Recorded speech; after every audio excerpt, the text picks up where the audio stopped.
So what is it? I'm the Doctor. So what is it? I'm the Doctor. So what is it? I'm the Doctor. Only joking. I'm the Doctor. So what is it? I'm the Doctor. So what is it?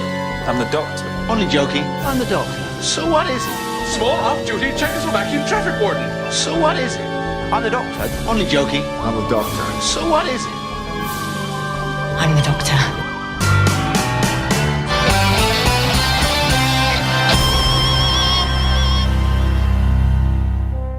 Alright dudes, it's time for another episode of It's Time to Rewind. I am known as Bubbawheat. Not the Bubbawheat, not first name Bubba, last name Wheat, just Bubbawheat. This season is Red Who, where I'm covering British sci-fi like Red Dwarf and Doctor Who, and joining me 3 million years in the future via the TARDIS is my guest, Melinda from Hot Sets. How are you doing today? I'm good. Thank you so much for having me on the show. Yeah, it's good to have you on. And we are still in the main section of this season with the 2022 New Year's Eve special Eve of the Daleks with the 13th Doctor Jodie Whittaker. And on this episode, we are covering the 6th loop that starts at 41 minutes and 44 seconds with Sarah getting ambushed by a Dalek in the reception and ends at 45 minutes and 30 seconds with 3 Daleks exterminating the Doctor in the lift. But before we get into that, for some reason, I've been having a hard time finding guests for this season, and I saw you on Threads, putting an open call out to guest on more podcasts, and you agreed to come on my show, even though you're not very familiar with Doctor Who. So, Right. let me ask, I think you said you've watched a handful of episodes. So what is your background with the show? Sure. So I first became aware of Doctor Who not too long after it came back in the mid-2000s. I was in college at the time, and I was in the theater department. So as you can imagine, there was a heavy interest in sci-fi, fantasy, different like genre shows and stuff of the like nerdy theater people. So I had a lot of friends that were really interested in the show and got really into it, especially I think when David Tennant took over as the Doctor. So I think it would have been impossible not to be like aware of the show just through osmosis of being around people that were really into it. Mm-hmm. So I had a few friends that were just really in love with David Tennant as the Doctor. So there would definitely be times where I'd be at somebody's house and a new episode or special would have come out, and everyone would kind of gather and like watch it together on whatever, primitive streaming service was available at the time. I can't really remember. So I was mostly familiar with David Tennant as the Doctor, and I didn't really follow the show after that. So I hadn't seen any of it since that time. So yeah, I feel like there's enough kind of cultural osmosis for stuff like Doctor Who that you can't help but know a little bit about it, but I really don't know that much. So what did you think of this episode overall? Because I've talked about it on this season before, but this was my first episode of Doctor Who that I watched, and so it's not your first episode, but it's kind of it's a reintroduction to the show. So what did you think of how were you lost, or do you think that this is a pretty good introduction to reintroduction to the show? Yeah, I really liked the episode. I do really enjoy kind of the time travel and time loop like style of different like movies and shows. So that aspect of it is just appealing to me in general. But I thought it was a pretty good standalone episode. I think there was a little bit of familiarity that would like help, especially with like, if you didn't know what a Dalek was, I think that maybe it could be a little confusing at times. But I really enjoyed the episode, and I thought it was a pretty good special for people that maybe are more casual fans or casual watchers of the show. So I enjoyed it. I thought it was great. Yeah, I thought it was pretty standalone as well, other than, moments that we'll actually get into in, this episode and next week's episode as well. There's definitely one part that is, I think even like potentially a little controversial, but before we get to that, let's, we'll start off at the kind of the top of this time loop. And I think it's interesting that, we jump into it and we see Sarah holding her phone, but this is the first time that we don't actually get an insert shot of what time it is on her phone like we have in all the previous loops. So I think that's Right. I think that makes sense because by this time we're in the sixth loop out of 9, and this is when the stakes are really getting ramped up, and I imagine the audience should be aware of the structure of this loop with the shrinking time each time. So they decided they didn't have to keep including that anymore. Yeah, we can kind of take it for granted. I hope at this point people are kind of along for the ride. Maybe if you're like watching it live, just turning it on. But I would hope that people kind of understand what's going on where we are. Mm-hmm. And I also think it's interesting, we keep getting these, the Daleks, and their threat keeps increasing over the loops. We get more Daleks each time, and they are appearing in different, they're changing their routines as well, because the Daleks are also kind of outside of or within the time loop, so they're updating their tactics based on what they learn in each loop. And they did appear in the reception at the beginning of the 4th loop, 2 loops ago, Right. but not last loop, or not the previous loop. And then now they're here again in this 6th loop, and just increasing that threat. Yeah, it is interesting that they seem it would be interesting to see the episode kind of like mapped out over each loop. It's kind of has like a bit of like a chessboard feel, that like the Daleks they have their strategy, but they're like responding in turn and like changing. So it would be kind of fun to see someone kind of like map out like locations and like numbers of like the moves. I feel like it's sort of a weird like concentric circle chessboard structure where it's like shrinking down, but then the number of Daleks is like increasing. So you're kind of getting like caged in, boxed in, and they're trying to just really make it absolutely impossible to escape this loop before it eventually collapses on itself. Yeah. But yeah, it was. I felt like I was trying to keep track of everything, but then having it reset, I was like, okay, where are they going to go now? What's going to happen now? Who's going to do what? Yeah, and I also love Sarah's response right at the beginning of her just going, "I'm so tired." Yeah, I really like Aisling B. I don't know if I've seen her in anything, but I've heard her on different podcasts and maybe other shows, and she's so funny. So it was really nice to, because I knew her voice as soon as I saw her, but I didn't recognize her face. So I had to look her up on IMDb, and I was like, yes, I know this woman. She's so funny, and she's really great in the episode as the sort of like put upon owner of the elf storage, just that kind of the ennui that comes with this sort of thankless job that she's got. Yeah.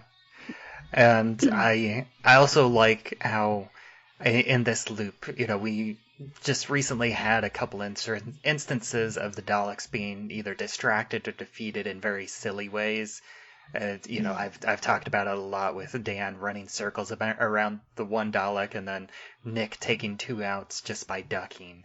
And then I feel like in this loop, they kind of come back as a more menacing force as they they shoot out the power, and we have this whole, just in the first minute, we get this Sarah running into the lift, and then they shoot out the power. So she's trapped, and she's like, "That's not fair." And the Dalek responds with, "Daleks are not fair. Daleks are unstoppable," and they just kill her immediately in the first minute. I feel like Daleks kind of fall into the same category of a lot of TV show and movie like Goons, where sometimes they have this like clinical sniper precision with their shots, and then other times people are just kind of like running down the hallway and they're kind of shooting all over the place and like not really hitting anyone. And it's I always just find that like really kind of silly, where you're like, sometimes they have like especially with Dan like running in circles around the Dalek is a bit of the like kind of Benny Hill like moment of it's like goofy, and then all of a sudden they're like these snipers that can get you like from across the reception in like one shot with like no mistake. So and it's like, that's TV. That's what happens. You have to have stakes, and you have to have the drama, but I always think it's kind of funny to watch the change between whether they're sharpshooters or whether they can't hit anything. Yeah, I also really like the visuals on this loop, especially of them with them, with the lights being out and them kind of, their profile gets lit up by the blue of their Gatling gun. Mm-hmm. Yeah, that really creepy, like skeleton halo kind of effect when they get zapped by the Daleks was kind of cool. I can't really think if I've seen episodes where people get killed by Daleks before, honestly. So I wasn't totally sure like what that was going to look like or what that was going to be. So it was a cool effect. I don't know. Is that something that has kind of evolved with like effects capabilities or? Okay. Yeah, it's definitely evolved. They've gone through a few different iterations, and this is kind of a combination of two different ones, where they're in some of the oldest ones, the extermination effect is just like the kind of the negative color scheme, where it would just flash like negative colors. Okay. And then they would fall down, and then I think in some period of Doctor Who history, they switched to the X-ray skeleton effect, and then this is kind of a combination of both of those. Okay. Yeah, you definitely get that X-ray, but getting that like weird flash of color was pretty cool. But yeah, it is kind of funny to me that it still kind of ends with everyone just sort of like falling on the ground without any like visible signs of trauma. Like they just kind of fall down, which is good. I don't think I'd want to see anything like more gory or graphic from this show, but it's kind of an easy sci-fi family show death.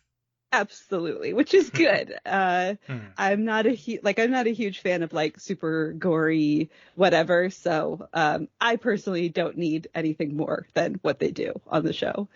Yeah, and even though this really gets into the menace in the opening, and like even going right into the next minute with Nick, and it does kind of prove that, it's something that's been pretty clear, because, we have a 6-minute loop in the last time around, but we had 10 minutes of screen time, but that's because we're seeing overlapping sections of time whenever we cut to different people, and we really see that in full effect here, as, after Sarah gets killed, then we cut back to Nick, and then whenever we start with Nick, the power is still on, and then we have the moment where the power gets cut off by the Dalek downstairs. Yeah, it's a nice like editing to kind of show you, like to ground you in like where we are, because I think that's something that could potentially get confusing especially since we are seeing people like in the same loop at different times. So kind of having something that can like ground you in like what happened elsewhere in the building at that moment is, I think, a good way of kind of keeping the story clear. Because I think anytime you're doing like time travel or time loops or that kind of stuff, you have to really plan, I think, your story well so that you don't confuse the audience with any like ambiguity about what's going on.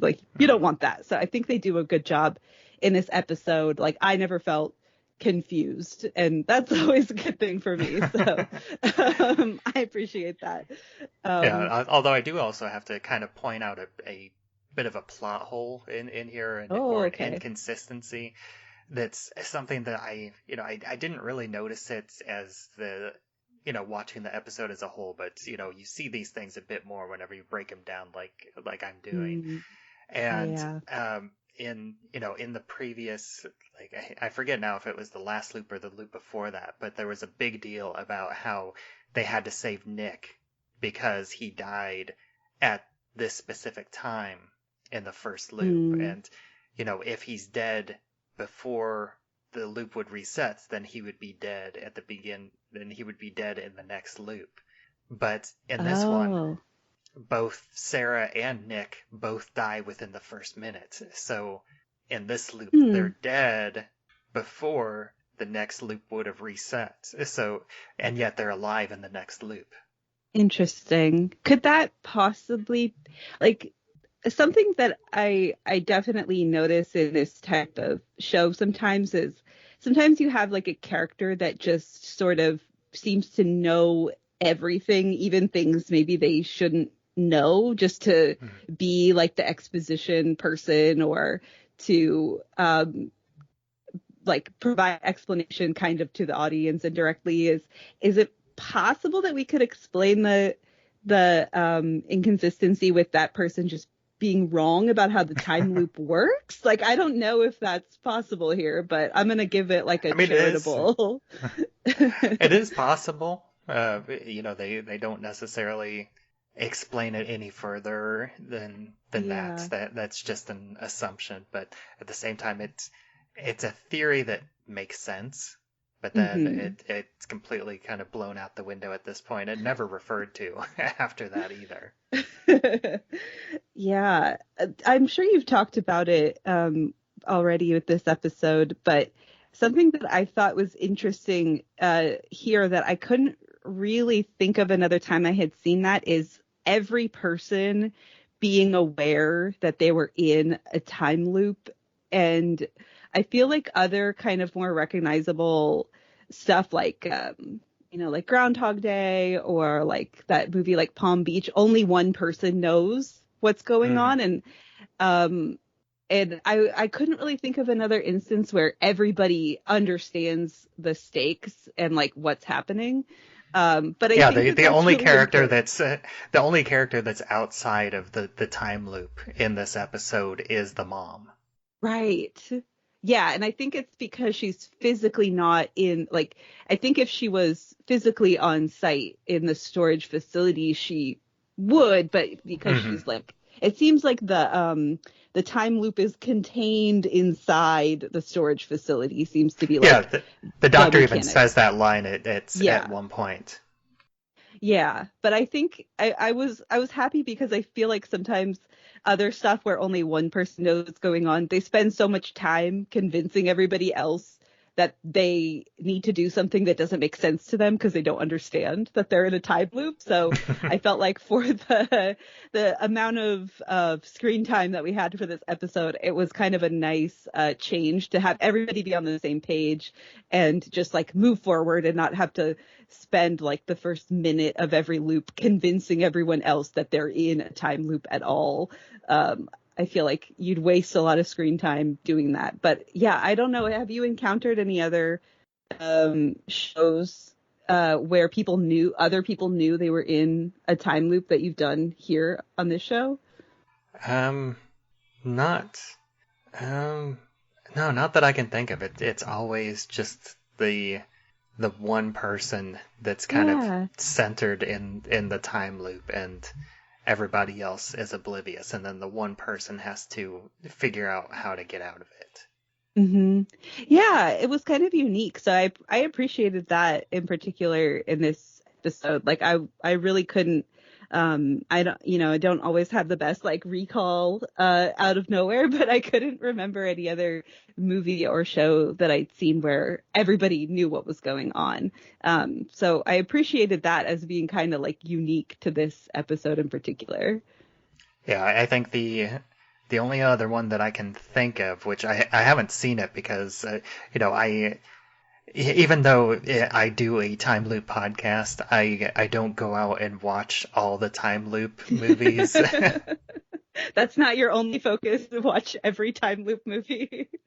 Yeah, I don't do that in my spare time. I kind Oh. of pick and choose, and then, I'm going very slowly through my list, doing deep dives on all of them. So I'm only covering like one or two a year. So It'll- I'm going very it'll take you a slowly, and I while. missed a lot. But I think I want to say it's Map of Tiny Perfect Things. There's two people stuck in the time loop, and so they have I think that does things a little bit differently, where there's two people aware, and then I believe they build this relationship. But again, I could be wrong because I haven't seen that. I'm just kind of aware that it exists. Yeah, I definitely haven't seen that, so I couldn't speak on that one. But yeah, it was also interesting kind of reading a little bit that this episode kind of had to come together really quickly, because I think I read whatever they'd originally planned like couldn't happen, so they sort of wrote this episode really quickly and put it into production. So it was interesting to come up with that unique take on like a time loop, especially in such a like short amount of production time. So I was like, oh, okay, like good for Doctor Who, good for everybody involved. Like, what an interesting take on the idea. Mm-hmm. Yeah, and then in the next part of the time loop, then we finally get back to the Doctor and her companions, and we start out with this little bit of conflict, between the Doctor and Yaz, with her, saying, you're always leaving us, and then she goes and leaves them, and I do think it's kind of weird that she runs with this really goofy run, as she runs away, pointing the sonic screwdriver, lighting the way. Yeah. Okay. So I know that sonic screwdriver, I know that it exists. I know that it's a thing.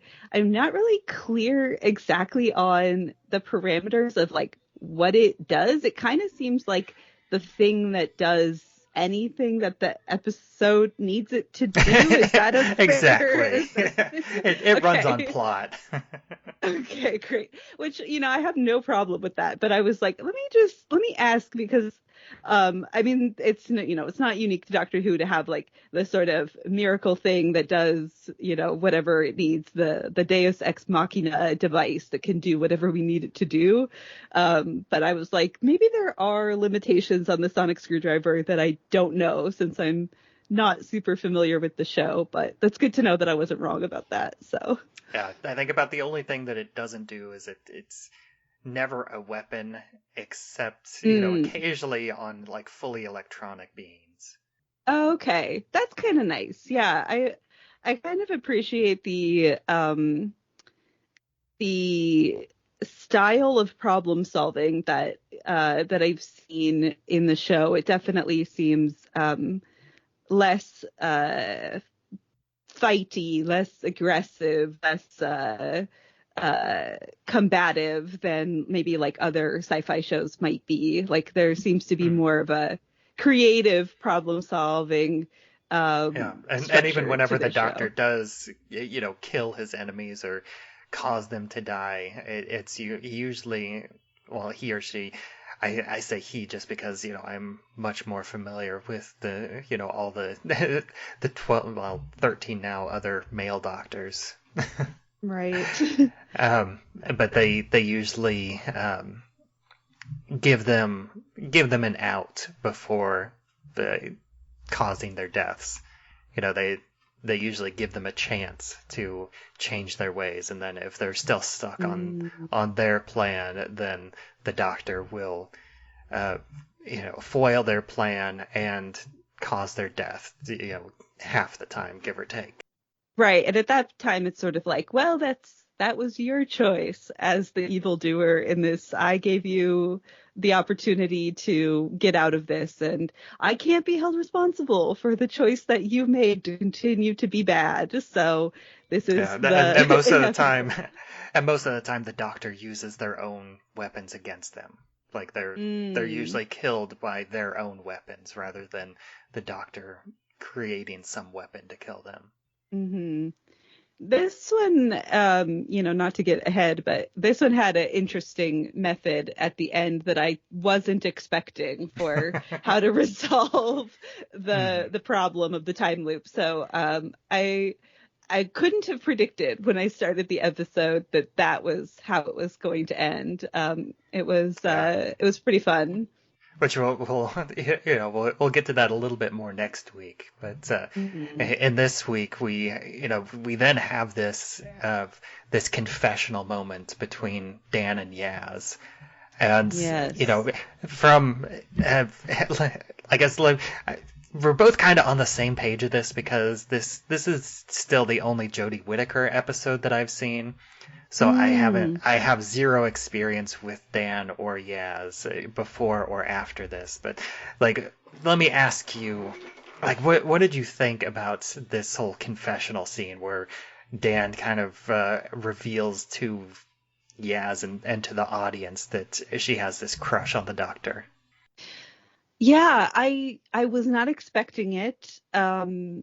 And so in preparation for this episode, I did also watch the first episode with Jodie Whittaker as the Doctor, or at least the first full episode with her. I think she maybe has I think maybe there was the regeneration episode. Right. I didn't do that. I didn't watch that. I watched the first kind of full episode. So I had met Yaz in that episode, I believe.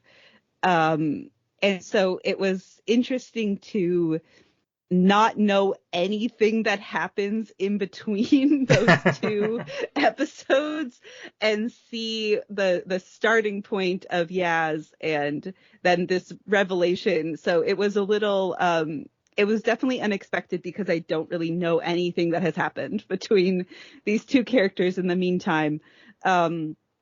But I was surprised. It felt a little sudden or a little kind of out of left field, but I didn't know if I had been watching the whole series up until that point, if it would be like, oh yes, obviously the logical conclusion of what we've been laying the groundwork for throughout, 3 seasons of the show. I don't know. So it felt a little out of the blue to me. And I don't know if people that are devotees that have watched every episode are like, no, you don't understand. Obviously, this was a long time coming or something. So my apologies. Yeah, and that was my expectation as well. That I thought that this was kind of the reveal of something that's been building for however long they've been together, which I didn't even know that they were 3 seasons. That she's been with her the full 3 seasons. Because a lot of times they'll swap out companions and things like that. Because I know, David Tennant was there for 3 seasons and he had a different companion each season. But then, Amy and Rory, they were there for a good 2.5 seasons with Matt Smith. So it's hard to tell, depending on the showrunners. And I didn't do a ton of research, but I did just a little bit of digging. And from what I understand, a lot of viewers were just as surprised by this revelation as you and I were. That, I think some people said that it was there, but it was very subtle. But a lot of people said that, there was nothing there and they just kind of threw it on. And then in the next special, the Sea Devils episode, they kind of cut it off. So this kind of whole canon part of their relationship begins and ends just over the course of this special and the next. Wow. It is kind of interesting to have, the first female doctor and then to have a female companion that has like a romantic interest in her. I was kind of surprised that they did that. Not that they shouldn't, they should do whatever they want to do. But yeah, I guess I was kind of hoping that maybe it was more established, and because that is a very deliberate choice to do. Because I think my understanding is that there's, in previous doctors and companion relationships, there can be like kind of there has been a history of romantic interest between the companion and the doctor. Is it ever reciprocated that you know of? Yeah, the first one, Rose, that was, it was much more heavily implied, but, Rose was there for the first 2 seasons in the new show. She was there, in the episode 1 with Christopher Eccleston, and then she kind of leaves after David Tennant's first season, and she gets trapped in this alternate dimension. And and that's like a real heartbreaking moment when the two of them say goodbye, and then he gets cut off. It's, I guess, spoilers, but he kind of gets cut away from her right before he says, "I love you." Oh my gosh! Yeah. Wow. Oh, and then fans. And then she comes back at kind of the end of David Tennant's run, and then there's, timey-wimey stuff where there's kind of a human clone of the David Tennant Doctor, and then he is able to spend the rest of his life with Rose. So they kind of give that a nice romantic ending. So he did kind of have the romantic relationship with Rose, and then Martha was kind of an unrequited crush because she was the next one. Okay. And she kind of fell in love with the Doctor, but the Doctor was still hung up on Rose, so he never returned those feelings. Naturally. And then Donna was very much not a romantic relationship. It was very, she was just there for the adventure, and that was kind of a nice change of pace. And then we had Amy Pond, who, she kind of falls for the Doctor right in the very beginning, even though she was taken, she left with the Doctor the eve of her wedding, like the day before her wedding, that she was supposed to be married to somebody else. Okay. But then they end up bringing him along for the adventure, and then it's the 3 of them. And, she still has kind of romantic, but, she's in love with her husband. Of course. And then I'm just, in terms of my watch, I just got introduced to Clara, which is the next one in the last half of Matt Smith.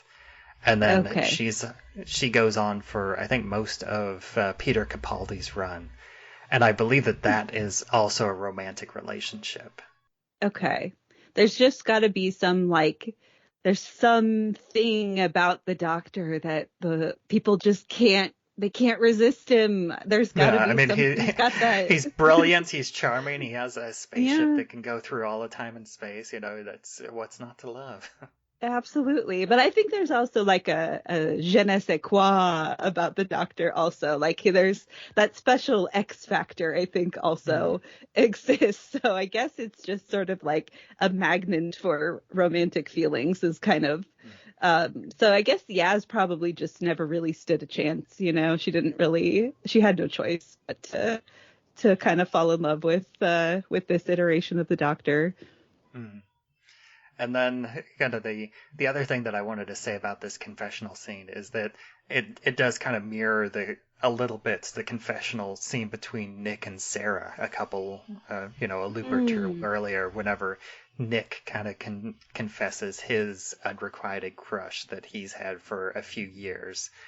And these two kind of play out in kind of a mirror to each other. And also, in this one, there is this kind of confession between Dan and Yaz, even though Dan is confessing Yaz's love for the Doctor. But like Dan is the one, like what's. I guess it makes sense in this moment, but at the same time, I'll talk a little bit more about it next week.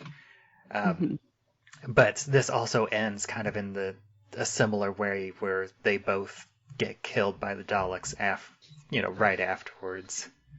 Yeah, that's a tough end to finally kind of confessing your feelings to your crush, is to be murdered by Daleks. It's not what you hope for sure. I thought their storyline was sweet and a little strange in a good way.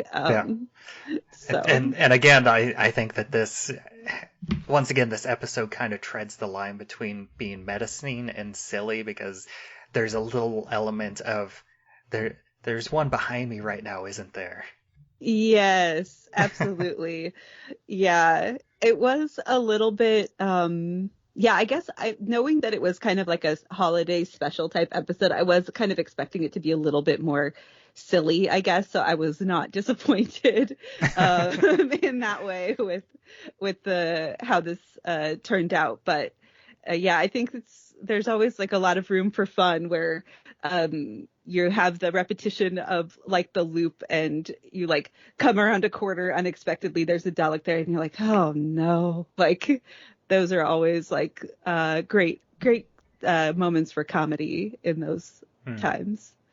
Yeah, and then we again kind of end this loop on a little bit of a sad note, is the Doctor finds Sarah's body in the lift, and she's kind of also trapped in the corner with 3 Daleks menacing her, and also at the same time, like from a storytelling perspective, they basically just wasted this entire loop, and right. they lost their 4 minutes, or 20 minutes if you use the Doctor's math. Right. 4 minutes for each of them, and at this point they only have 25 minutes left. So they use almost half of their time just accomplishing nothing. Yeah, it's definitely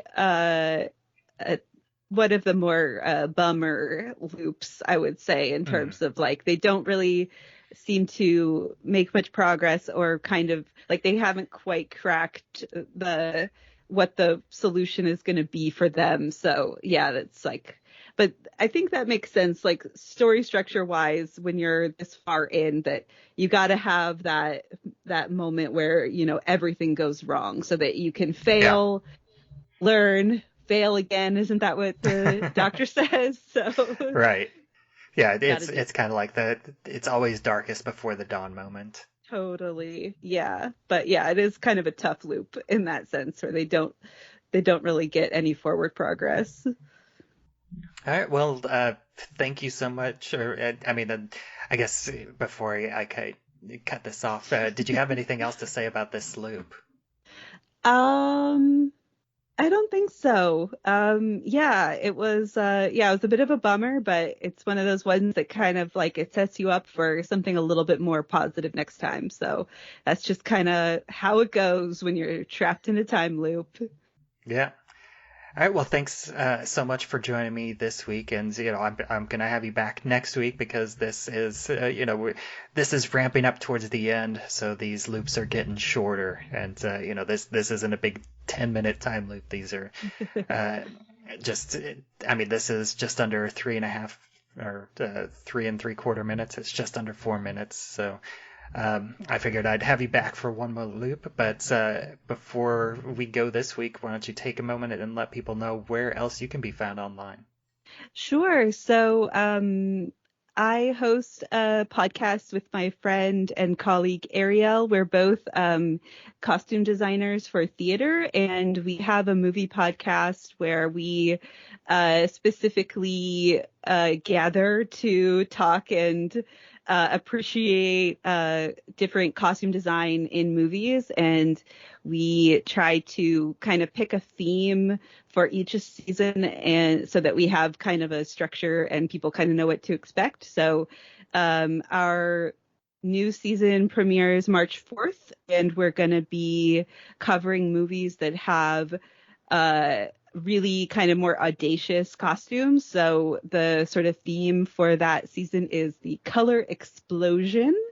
And we're also going to be trying to incorporate some more international films. So you can find us on all the big podcast providers, Apple, Spotify, any, like basically your favorite podcast platform. We should be on there. So our podcast is called Hot Set. That's HAUTESET. And, if anyone's interested, I hope they check us out. And as always, I am Bubbawheat, and you can find me on all social media where I'm at Bubbawheat. Primarily these days, I am on Threads. That's where I'm most active, and you can most easily find what I'm doing and watching and what's going on. And this podcast also has a Facebook group. It's Time to Rewind, a time loop group, and you can join that and discuss episodes as they come out, and also have any discussions about time loops on movies, TVs, past, present, or future. It's all welcome there. And until next time, smoke me a kipper, and I'll regenerate before breakfast next week.